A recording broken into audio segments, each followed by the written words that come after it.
Muito bom dia, seja bem-vindo a mais um programa Olhar de Lince, na Rádio Costa de Ouro, com Pedro Cabrita e Pedro Filipe a analisarem os destaques da atualidade. Na passada quarta-feira, vários países da Europa paralisaram contra as medidas de austeridade. Em Portugal, a greve convocada pela CGTP afetou principalmente os setores dos transportes, da saúde e da educação, acabando por ser uma das maiores greves que o país já assistiu. A central sindical, o GT, decidiu não aderir à greve por entender não ser o momento adequado. Pedro Cabrita, bom dia. Fazendo uma análise comparativa entre o impacto que esta greve convocada pela CGTP teve em Portugal e o impacto da manifestação de 15 de setembro, que nasceu nas redes sociais, qual destes dois movimentos teve uma força maior? Primeiro, acho que são dois movimentos completamente diferentes um do outro. Um é quase espontâneo, não há uma espécie de organização a organizar esta manifestação. É uma manifestação, uma greve geral típica dos sindicatos, neste caso só de um. Aquilo que eu acho aqui mais importante de analisar é o facto de se a greve foi ou não uma greve da função pública. E não há dados, é muito difícil, porque os dados do governo são sempre um bocadinho a favor do governo, os dados do sindicato são sempre um bocadinho a favor dos sindicatos, nunca se percebe muito bem até que ponto é que esta greve é uma greve apenas da função pública ou é uma greve geral. Portanto, este aspecto do geral, o que é que quer dizer uma greve geral?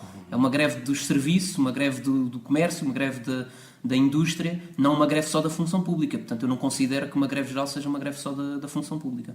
Mas em relação à questão do impacto, estavas a falar bem, que os sindicatos têm outra forma de se organizarem. Mas então, não estou a entender, presumo que defendas que a greve, que o movimento de 15 de setembro teve um maior impacto. Tem um maior impacto, sobretudo pela sua novidade, não é? As greves organizadas por sindicatos já aconteciam desde o tempo da outra senhora. Mas no sindicato temos pessoas organizadas, não é? Sim, mas a manifestação de 15 de setembro também foi uma manifestação organizada.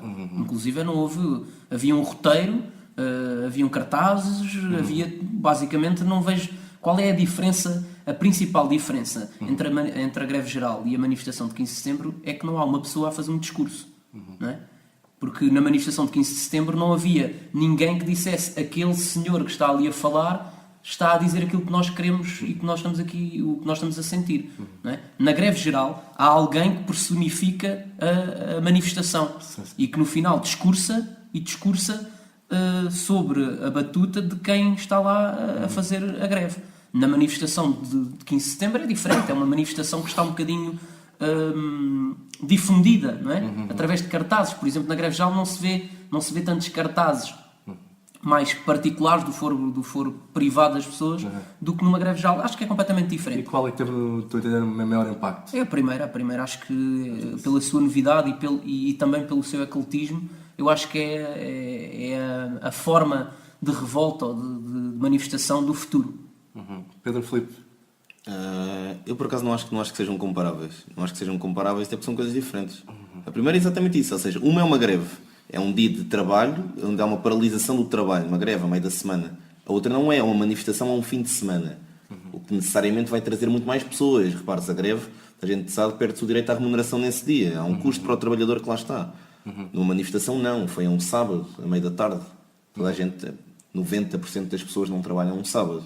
Há uma maior disponibilidade. Depois há isto que o Pedro disse, e com razão, ou seja, eu acho que hoje em dia há uma certa aversão a tudo o que seja politicamente organizado em Portugal. As pessoas sentem-se manipuladas, estão fartas e estão um pouco cansadas. As pessoas preferem mais os movimentos... Sim, um movimento como o do 15 de setembro, que se lixa a Troika, queremos as nossas vidas, tem muito mais facilidade em fazer com que as pessoas adiram à sua causa. Porque as pessoas não veem ali uma cara... também pela novidade, não é? Também, mas as pessoas não veem ali uma cara que possam diabolizar. Os nossos sindicatos estão mais chegados. Os nossos sindicatos propõem são que vamos ser sinceros, são braços de um partido político. Claro. A CGTP está completamente ligada, confunde-se com o PCP. Tanto que a UGT, por exemplo, não vai à greve por birra. Tanto que João Proença vem dizer que faz greve, que é uma coisa que não faz Exatamente. sentido. Não faz qualquer Quer dizer, sentido. o presidente não faz da qualquer UGT, tipo de sentido. o presidente da UGT E houve faz greve, mas a vários UGT não sindicatos faz. da UGT que aderiram à greve. Não faz sentido. Sim, a UGT claro. está a ter manipulada também pelo aquele centrão que é sempre.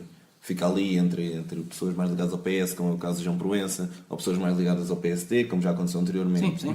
E é o sindicato que é manipulado pelos partidos do poder contra o sindicato que é manipulado pelo partido que esteve sempre na oposição. No que é o entanto, eu PCP. acho que é importante. Atenção, que eu acho que continua a ser importante o papel dos sindicatos, porque deve haver numa greve deve haver uma organização, Mas é um não é papel- uma manifestação. Pelo contrário, eu acho que em Portugal o papel dos sindicatos é muito desvalorizado.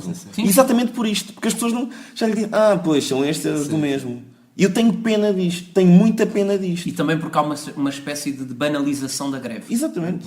Manualização e sem efeitos práticos. Sem efeitos práticos. Quando é que em Portugal nós assistimos a uma verdadeira mudança que tenha acontecido com uma Uma greve? greve, Olha, exatamente. aconteceu com a do 15, Exatamente, a do 15 com o 15 de não é? setembro. 15 de setembro, desculpa. Onde tivemos depois da Sim, greve e foi todo uma aquele até escalar, foi completamente diferente. Eu acho sinceramente, eu não percebo, mas provavelmente deve ter alguma explicação lógica. Por exemplo, a CGTP, no final desta greve, anunciou logo quando é que ia ser a próxima. Quer dizer, isto é um bocadinho, isto não faz muito sentido. É um calendário de greves, eu tenho lá fixado, no meu Se quarto. calhar um se calhar era preferível fazer uma greve 3 dias seguidos do que andar a fazer greves todos os meses. Mas esta aqui é a prova da banalização, ou seja, a próxima. E qual é a causa? É a mesma causa genérica de sempre. Sim, não há uma Não há uma causa e questão efeito, específica. como aconteceu com o 15 de No setembro. entanto, Sim. houve propostas específicas nesta greve. Houve que há sempre, são idênticas às que o PCP apresenta na Assembleia da República, só que não são ouvidas, porque para não dizermos que o PCP, infelizmente ou felizmente, não tem a força que gostava de ter. Mas já sabemos onde é que Mas elas a vêm. minha questão, eu repeti outra vez o mesmo argumento, que é o facto de se tentar entender se estas greves são apenas feitas por funcionários públicos, ou na sua maioria por funcionários Sim, públicos, quase na sua exclusividade. ou se também no privado existem. Porque se não, repare, quando há uma greve geral de funcionários públicos, há muita gente que também não pode ir trabalhar porque não há transportes. Portanto, até que ponto é que às vezes há pessoas que fazem greve, não, são obrigadas a ficar em casa. Se virmos não é? quem é que fez greve, e se formos ver bem, são funcionários públicos e empresas que ou foram ou nos quais o Estado ainda tem uma participação. São sempre essas que fazem, é o metro. É mais a fácil Carris. fazer greve numa entidade pública. É mais fácil fazer uma greve numa entidade pública porque é maior, não é? E por isso aí a força E porque não há tanta facilidade de despedimento, não é? Não, exatamente. Por aí. Não, exatamente. e porque é maior, ou seja, numa entidade como Não uma é só por ser maior, porque senão uma grande... Não, é porque os senão trabalhadores têm mais Os trabalhadores peso. da Alta Europa também faziam greve, não é?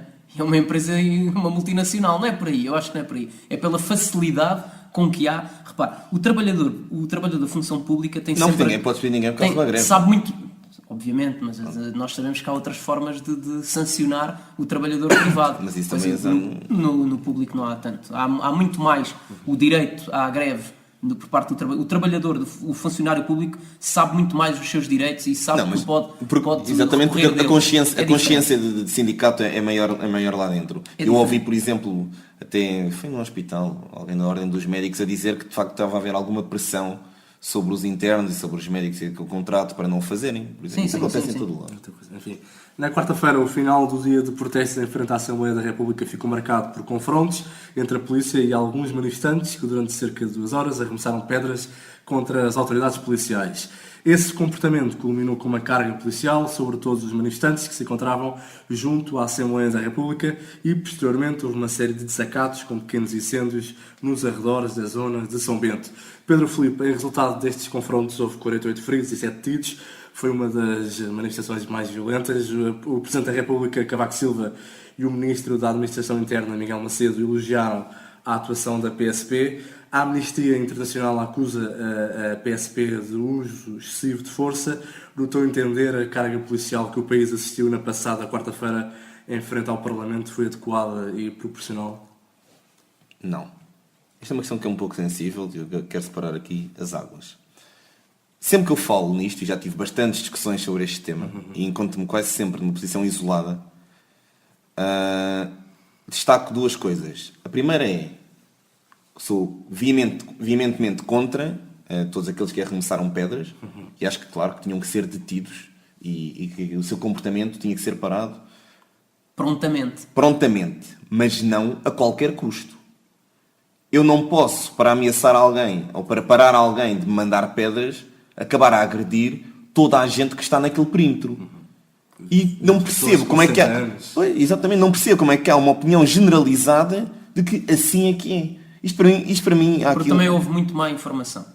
Também para além das pessoas também estarem um bocadinho politizadas, ou seja, eu acho que há aqui um bocadinho o eixo do mal. As pessoas ou estão a favor da polícia Exatamente. ou estão contra. Exatamente. Não, eu posso estar a favor da polícia e estou, mas estou contra o procedimento específico. Eu não estou a favor de quem apedrejou, mas posso estar contra a forma como eles foram detidos. E daqui mais à frente já vamos ver depois relativamente a direitos constitucionais que foram violados. Sim, foi tudo violado, isso é o costume, então polícias e massas nunca se dão bem. Mas pior que isso, é o uso da força indiscriminado. Por estarem 20 tipos a mandar pedras, eu bato em 100 pessoas, de velhinhas a pessoas com filhos ao colo. Segundo Miguel Macedo era meia dúzia. E a carga policial foi até ao Caixo de Dré. Havia pedras que chegavam do Caixo de Dré até aqui. Não faz sentido. Não faz qualquer sentido. Eu acho que o problema é o timing. Nem é o procedimento em si, é o timing. Porque eles tiveram 2 horas a levar pedradas. Porquê é que esperam 2 horas para... Não percebo isto. Primeiro há um excesso de passividade e depois há um excesso de agressividade. 3 horas a levar pedradas, não consigo entender como é que se aguenta isto. Também acho que sobre-humano. Ele diz, a polícia não tem o dever de acatar. Pois não tem, devia ter agido antes. Mas sobre quem estava a mandar pedras. Mas a polícia não podia agir, porque tinha alguém a dar-lhes ordem. Exato, não, mas sobre quem estava a mandar pedras. Claro. E o pior, e para mim o mais gravoso, o que é verdadeiramente grave deste episódio, é o assistir à generalização, que não foram só as entidades oficiais. António José Seguro também veio elogiar muito o trabalho da polícia. A generalização daquele pensamento de acho muito bem, se estavam lá, já sabem para o que é que estão. Porque lá está, é do ou estou a favor ou estou contra. Quem não está comigo está contra mim. É esse o problema. Quem não está comigo está contra mim. É o radicalismo em que nós caímos. Aquela coisa de Jorge W. Bush. Há de alguém... Não estás comigo, és do mal, não é? Há de alguém que venha dizer que o procedimento da polícia não foi bom, então estou contra o Estado de Direito e estou contra a polícia. É por isso estou a favor dos que mandaram pedras. Exatamente. Sempre que eu digo isto, acabam-me por me colar. Exatamente. Estás a defender os que mandaram. Achas bem? Pegaram fogo. Não estou a defender. Estás, porque estás contra a polícia. Pois, há uma grande falta de sentido democrática por parte das pessoas. E faz com que isso aconteça. E neste tipo de tempos que vivemos, há o tudo ou nada, ou sou a favor ou sou contra. Não há um equilíbrio, não há uma perspectiva crítica. Porque eu posso ter uma perspectiva crítica, criticar o procedimento A, elogiar o procedimento B e não estar contra tudo ou a favor de tudo. Isso não é assim que se faz, não é assim que se deve cultivar a democracia. E ali... tinha que haver muitas perguntas a quem mandou e a quem ordenou o timing daquela carga policial. Sim, mas a questão é, quem é que mandou? Porventura, o chefe. Quem é que ordenou? Quem manda na mas polícia... vai falar? Quem manda na polícia de choque. Nunca vem falar, pois não. Mas era engraçado saber o relatório... Vem sempre um ministro e libar tudo. A justificação do foram porquê o orgulho de ter sido da nação, timing. São os nossos olhos. Porque eu não sei se vocês assistiram em direto, eu assisti. Era fácil de ter 3 ou 4 indivíduos energúmenos que estavam ali a tirar pedras e que inclusive descalcetaram o passeio, a via pública, e eu e todos nós temos que pagar depois, no dia a seguir, e também foram entrevistados, os trabalhadores ali a colocar a calçada.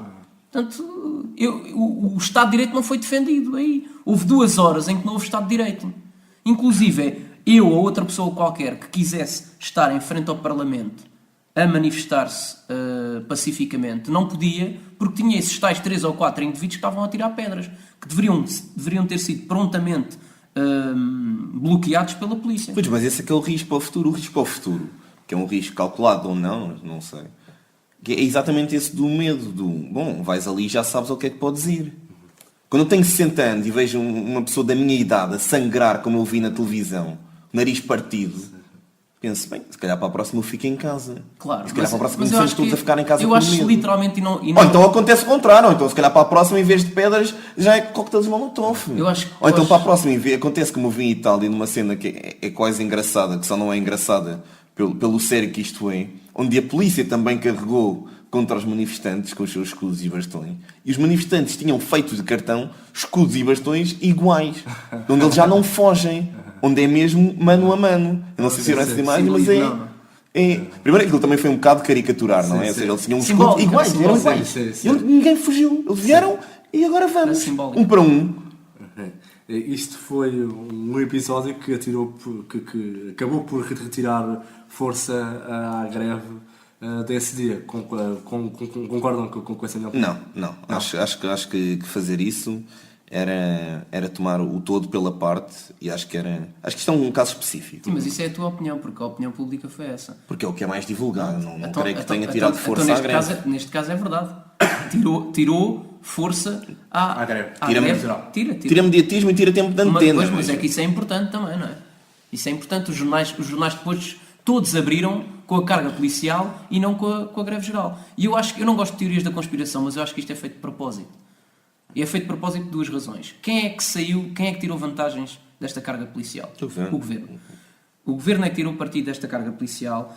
A greve geral foi ofuscada. Quem é que tirou vantagens com isso? O governo. A capa dos jornais era exatamente com as fotografias da carga policial. E o que acho engraçado é que a opinião pública é toda, quase na sua maioria, a favor. É. Houve inclusive jornalistas e diretores de jornais que escreveram comentários. Um comentário que eu ouvi: desculpe, o senhor mandou pedras. Ou seja, Sim, a caricaturar, como se a polícia não pudesse identificar. Obviamente como se a polícia não tivesse. Obviamente que a polícia podia ter identificado se tivesse feito no timing correto. Não, mas a polícia obviamente que identifica. A polícia tem spotters no meio da manifestação, todos sabem. Que não fizeram absolutamente nada. A polícia tem gente a filmar as manifestações. E a polícia acabou até por deter não sei quantos indivíduos. Eu pergunto. Mas houve um problema no megafone também. Deve ter sido isso. Se a polícia deteve X indivíduos e conseguiu identificá-los aqueles, o que é que fez com que não conseguisse identificar outros? Aqueles eram especiais, foram-se entregar. Não, apresentaram-se. Houve um objetivo, eu acho que houve um objetivo de daqui para a frente mostrar que alto lá, não se venham aqui manifestar pacificamente em frente à Assembleia da República, porque senão no final vão levar com um bastão na cabeça e vou-vos abrir a cabeça ao meio. Foi uma Sim, lição. não foi uma limação, foi Acho que intimidação. é uma intimidação, uma ameaça. É mostrar os dentes. Grande parte dos manifestantes que arremessaram a pedras e queimaram caixotes de lixo eram jovens que tinham cara tapada e portadores de símbolos do movimento anárquico. Pedro Cabrita, neste momento trata-se de uma minoria, mas esta forma violenta de se fazer a luta em Portugal, na tua opinião, tem condições para crescer? Tem, obviamente, acontece o mesmo na Grécia, acontece o mesmo em Espanha, já aconteceu em França, de uma forma proporcional, obviamente nunca vai atingir os números absolutos que aconteceram noutros países, como a Grécia, como a Espanha, mas é normal que aconteça. Eu vou ter cuidado com isto que vou dizer, eu não vejo mal nisso, não vejo bem, mas não é algo que seja esquisito, não é algo que seja fora do normal, não é nenhuma situação original portuguesa. É uma situação que existe em quase todos os países que estão em crise. Sim, isso é um comentário que eu gosto muito e acho sempre. Este sim diverte-me, que é o ver muita gente a comentar. Isto só cá, que isto não lá fora. A vergonha do mundo. As pessoas têm estado a dormir durante todo este tempo. Têm estado a dormir. Mas o melhor comentário... Isto só chegou cá agora. Isto o melhor até comentário chegou que eu ouvi, tardiamente. o melhor comentário que eu ouvi de pessoas bastante bem informadas foi: aqueles indivíduos não eram portugueses. Não, Exatamente. Foram enviados. São profissionais. São profissionais da extrema-direita ou da extrema-esquerda que vêm cá fazer isto. Recebem até subsídios dos seus estados. É uma coisa impressionante. que ganha. Pagam viagens? Pagam. Como é que alguém acha E fica no Wilton. que vem um grupo de energúmenos, pagos não sei bem por quem, mandar arremessar pedras porque havia lá um indivíduo italiano no meio. Porque provavelmente estava a estudar Erasmus. Eu acho que aquela senhora que estava a sangrar também tem ali alguns toques de estrangeirismo. É subsidiada pelo Wikileaks. Também é paga por radicais estrangeiros. Porque este é aquele paternalismo de o povo português é o bom povo e será sempre o bom povo. É o melhor povo do mundo. Já diria o nosso mestre Gaspar. Estão-nos sempre a dar assim, mãozinha na Portanto, cabeça. Se aqueles energúmeos estão ali não podem ser portugueses. Não são portugueses. Somos todos portugueses. Vamos para o último tema. Na semana passada saiu uma notícia na Semanário Expresso a dar conta da existência de um processo de crime no qual estão a ser investigados 3 altos dirigentes angolanos próximos do presidente de Angola, José Eduardo dos Santos. As investigações têm por objeto indícios de fraude fiscal e branqueamento. De Angola, a reação a essa notícia chegou-nos através do editorial do Jornal de Angola, no qual se afirma que a notícia é falsa e difamatória e, entre outras coisas, também se lê que em Portugal há inveja em relação a Angola, que as elites políticas portuguesas odeiam Angola, atacam cegamente os políticos angolanos democraticamente eleitos e enchem bornais de dinheiro à custa da Angola e comem à custa da Alemanha. Pedro Cabrita, passou uma semana desde a publicação deste editorial e a única reação política que assistimos foi a do ministro Paulo Portas a dizer que Portugal fará tudo para melhorar ainda mais as relações com Angola Ainda mais? e não deixar que nada as prejudique. O conteúdo do editorial do Jornal de Angola merecia outro tipo de reação por parte do governo. Há uma série de confusões aqui neste caso, porque Portugal também agiu mal, não é? Há violação do segredo de do justiça. segredo de Cá, justiça. prato do dia. Sim, mas há. Sim, mas claro que há, sim, claro que há, mas cá é prato do dia. E se é necessário não violar o segredo de justiça, ainda é mais quando se tratam de estrangeiros de outro país soberano. Apesar de haver igualdade de direitos, é preciso ter um bocadinho mais de cuidado, e não o houve. Portanto, Confesso que é uma questão que sempre me fez confusão, porque nunca é investigado sobre quem é que violou esse tipo de segredo de justiça. Diariamente, as capas de jornais são com vilas bombas. porque já está institucionalizado. Sim, já sim, há- há sempre alguém que vai dar capetinha no Já é um costume. trombone. Já não há censura. Vai haver uma coleta Agora, geral. o engraçado foi o diretor do Jornal de Angola ter vindo convidar Luís Fazenda e Pacheco Pereira, que são bastante diferentes um do outro, para, e vou citar, vão perceber que este jornal é um espaço de liberdade como já poucos existem no mundo. E existem de facto poucos, graças a Deus. Isto realmente é uma coisa. Não sei se isto é alguma. já no mundo, já não não sei se se isto é alguma piada. Porque realmente o Angola, que é um país, como nós conhecemos, cheio de liberdades, não é? Cheio de liberdades. Como é que, Direitos, liberdades e portanto, garantias. o jornal oficial do regime é um sítio de liberdade como já há poucos no mundo. Eu não sei, eu acho que isto deve ser um gozo, uma ironia, etc. Mas ainda há, Mas Coreia do Norte, ainda há uma série de problemas aqui neste caso, e respondendo concretamente à pergunta que me fizeste, obviamente que o governo português, e como já faz com por exemplo, a Alemanha, é um bocadinho igual, nunca irá dizer nada em relação a este caso, e provavelmente quem lançou esta investigação já teve as orelhas fechadas. Porque uma investigação destas pode custar muito dinheiro, não é? Estes indivíduos que com certeza não cometeram crime nenhum certeza. de burla, nem Heróis de guerra. de fraude fiscal, Heróis de isto provavelmente vai custar muito dinheiro a Portugal, porque se calhar os angolanos já não vão continuar a comprar, a vir aqui aos saldos, não é? E a comprar empresas portuguesas. Portanto, é normal que do governo português não haja... Aliás, até acho que essa declaração de Paulo Portas até se calhar não foi muito bem pensada. O jornalista e ativista angolano Rafael Marques disse à comunicação social que em princípio este episódio não terá qualquer consequência porque Angola depende de Portugal para entrar na Europa. Caracterizou mesmo Portugal como a lavandaria de Angola. Pedro Filipe, num afastar das relações internacionais entre os dois países, quem ficará a perder mais? Neste momento somos nós, porque Angola tem bastante dinheiro, bastante liquidez que as nossas empresas imploram para que entre. Ou seja, Portugal qualquer dia é só na Angola. É só na Angola S.A. e Uma Portugal sucursal. vão se confundir. Aliás, Angola tem muito dinheiro, até pode comprar outras lavandarias para essa Europa fora. São muito mais caras. A Grécia pode ser uma próxima lavandaria. Há uma de proximidade Angola, mas não há cultural, aquela. é mais complicado. Aqui os heróis de guerra adaptam-se melhor. Mas este senhor, sem dúvida nenhuma, é o meu herói. Porque este senhor tem-nos no sítio. Porque uma Exatamente. pessoa em Angola... enganei-me. Há muita liberdade em Angola e por isso há muitas pessoas que podem vir dizer o que este senhor Não, disse. a esperança média de vida deste senhor diminui drasticamente cada vez que ele profere uma declaração destas. Isto é óbvio. Mas o engraçado é ver que O seu estado foi de um liberdade. angolano que teve a coragem de dizer isto. Exatamente. Porque nós não temos. conhecemos. Aqui não há ninguém que tenha isso. O para Bloco de poder- Esquerda está sempre a cascar. Os angolanos nunca são bem-vindos a Angola.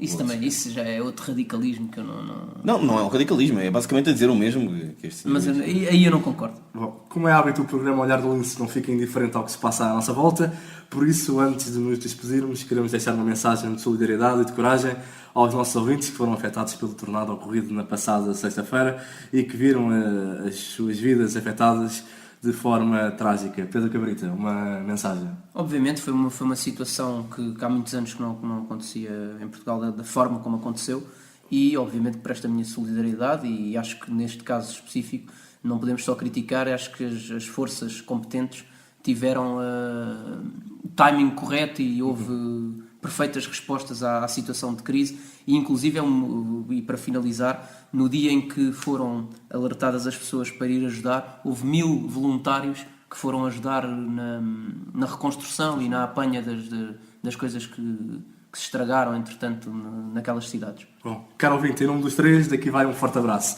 Agora sim, vamos às despedidas. Pedro Filipe e Pedro Cabrita, obrigado. Quanto a si, caro ouvinte, muito obrigado pela sua companhia. Se quiser, pode entrar em contato connosco através do e-mail olhardelince.fm@gmail.com. O programa Olhar de Lince conta com a produção técnica de Paula Santos Silva e repete à quinta-feira às 19 horas. Nós voltamos para a semana, à mesma hora. Fique com a Rádio Costa do Ouro e tenham um bom dia.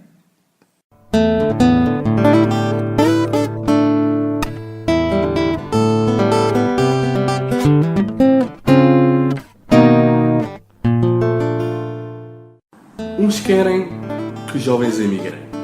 Agradecer a todos aqueles que saem da sua zona de conforto, da sua postura reivindicativa tradicional. Outros querem que os jovens fiquem.